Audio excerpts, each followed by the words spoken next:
All right, everybody, this is cabin 9002. It is a Aurea Premium Suite with Terrace. Now, speaking of suite, look at this. It's like a little dance floor. It is, right? And if you're a dancer, you got a mirror to learn by. Yes. Yeah, sorry. And then a porthole as well. Yeah, huge area there. As you walk around the corner, there's your bed. It is two twins that are, when together, they're a king, or they can be separated to be the two twins. You do have closets here. On this side is shelves, drawers, and a safe. On the other side by Lisa is all hanging with a spot down beneath for some shoes. Okay, nice padded headboard. There is USB power by the bed, but only on this side, okay? Next to it is your sofa, which can convert into a bed as well.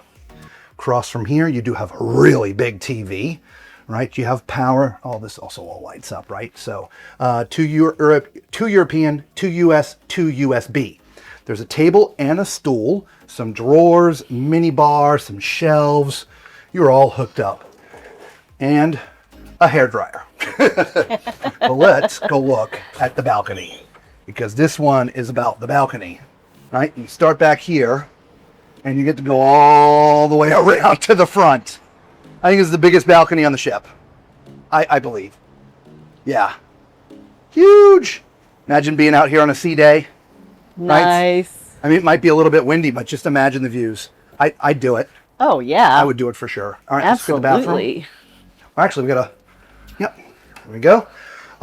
Bathroom's kind of small though. Bathroom looks like the same size bathroom in every other cabin.